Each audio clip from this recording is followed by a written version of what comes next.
semesta di atas saksi itu. Cerita roh. Bagaimana roh itu yang diturunkan, artinya yang diturunkan itu roh yang sudah salah, tapi lewat proses. Lewat proses itu lewatnya dalam hewan yang nyata. Hewan daratan dan hewan lautan yang nyata dan fakta.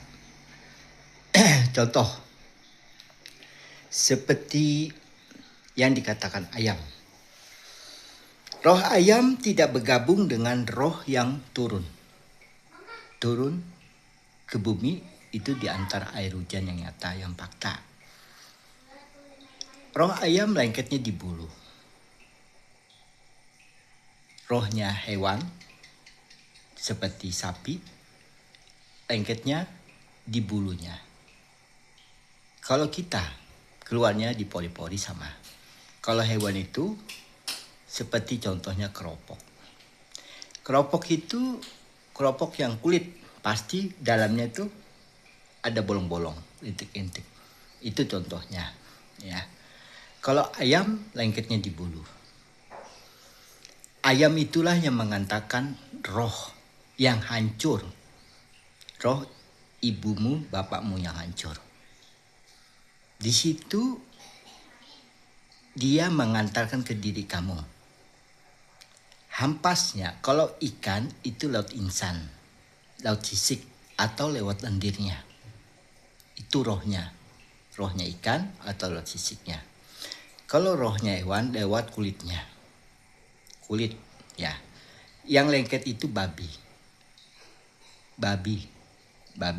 kucing, anjing, lengket di dalam dirinya, jadi bergabung. Di situ tidak ada pendirian. Sama orangnya merasa pintar, padahal baca buku. Kasarnya tuh tidak ada akal pikiran. Ya. Roh jatuh. Kalau kita minum langsung air hujan tanpa proses lewat tumbuhan dan pohon itu dan lewat hewan yang nyata, kita yang sakit. Sakitnya hayalan. Berani kita membacakan air hujan itu, malah kita yang pendek umur. Karena kita melanggar melewati dari jalurnya 4. Bumi, air, api, dan angin. Itu yang tunggal, tidak diperanakan, tapi punya orangnya. Bukan zatnya, tapi punya. Dia yang punya. Kita cuma diperlihatkan yang punyanya. Misalnya angin dari kita, dia tahu kita berdusta atau tidak berdusta, dia tahu. Makanya dikatakan, ya, makanya dalam satu napas, tarikan, itu salah dalam tarikan kita. Hu Allah itu salah. Allah salah. Karena kita baru minum air. Makanya dibedakan. Air yang bening itu yang kita minum, itu roh yang baru. Air yang kotor, yang ada bakteri, itu roh yang bercampur, roh yang jasad di bumi.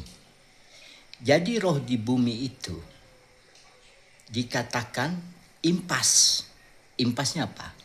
Kalau kamu tidak mengenal ibu kandung kamu dan ayah kandung kamu, kamu seperti planet yang ada yang kosong. Contohnya aja yang planet yang kelihatan bulan. Bulan tidak ada kehidupan, yang ada hanya rohnya aja. Roh manusia yang dulu, sorga yang dulu. Dan sorga yang dulu. Kamu juga, kalau kamu manusia, tidak ada kuncinya 2 orang. Sama, kamu sama kayak bumi juga, sama kayak bulan yang biasa. Tidak ada pembangkitan lagi. Karena dikasih kesempatan, makanya dikatakan sejajar. Makanya digambarkan tuh sejajar. Hidup itu sejajar, kepala itu sejajar, sama kepala itu sama. Bumi pun sama bentuknya, bulan pun sama, tapi yang ada tuh bumi. Makanya dia bertukar.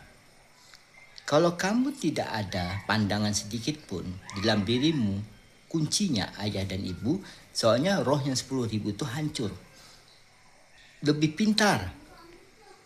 Kebanyakan orang yang bersemedi, yang puasa, apapun, akhirnya hayalan. Tidak bisa mencerna dan tidak bisa merubah dirinya. Tetap ketakutan. Tetap ketakutan mati. Tidak mungkin tidak ketakutan. Karena kamu pakai hati. Dulu surga 10.000 itu hati semuanya.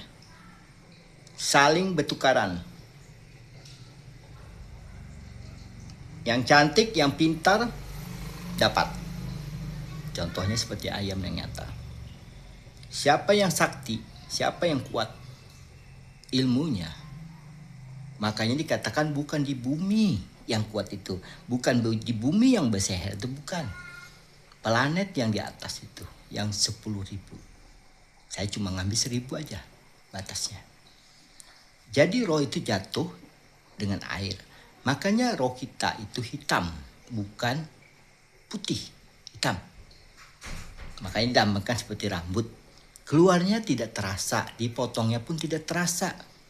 Buktinya di bedah bisa terasa, bisa dipagar. Makanya dia keluar dari pori-pori. Dan kita pun mandi masuk ke pori-pori dalam. Di situ seleksi. Apabila yang tidak bagus, kamu akan dapat hayalan. Apabila kamu ada kunci 2 dengan ibu kandungmu, dapat dirimu sendiri. Rohmu sudah disediakan bagus. Artinya dipilih.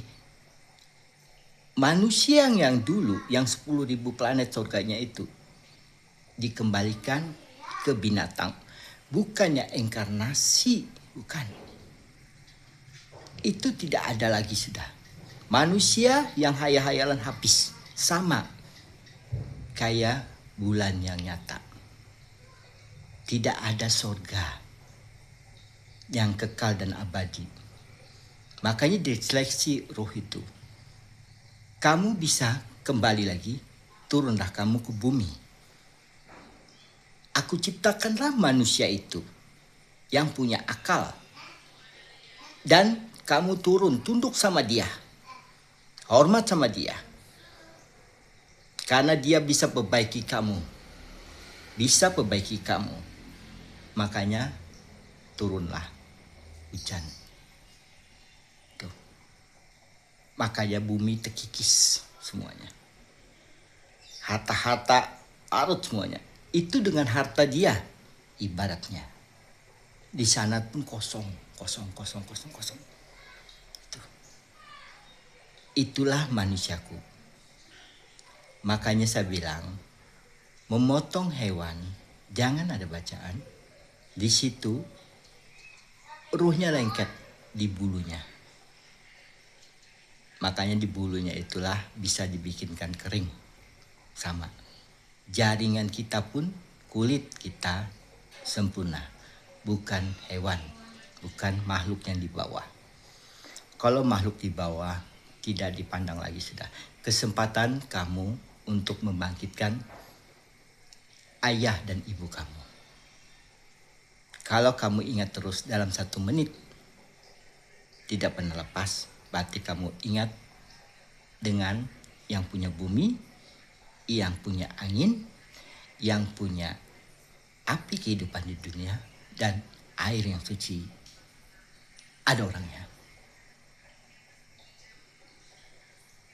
Tidak diperanakan, tapi dia yang buat air, yang buat angin, yang membuat bumi. Itulah yang punya kendaraan. Kalau kita punya kendaraan jasad. Jasad itulah yang disempurnakan dalam diri kita untuk mengumpulkan roh yang di atas langit. Yang planet-planet yang nyata. Jatuhnya itu air suci. Masuklah engkau ke hewan dulu.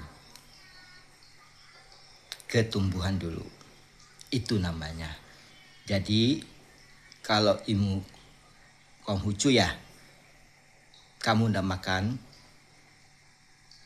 hewan, salah besar. Makanya kamu rugi. Ruginya apa? Badanmu kering, susah keluar. Matinya. Jadi itu yang saya bilangin. Saya tidak memandang agamamu, tapi saya menjelaskan kamu dengan detail nanti. Cukup itu yang tahu. Makanya tidak boleh cerita kalau tidak pengalaman roh. Roh yang turun itu, apabila kamu tidak ada kunci 2, kamu diajak khayalan. Karena dia merasa terlahir. Dia punya diri kamu aja. Tidak pernah tobat dia. Itu. Karena kamu merasa agung, kamu merasa suci, kamu merasa mulia. Ialah dia yang tepat untukku. Rundukkanlah dirimu sebelum kamu ketemu 4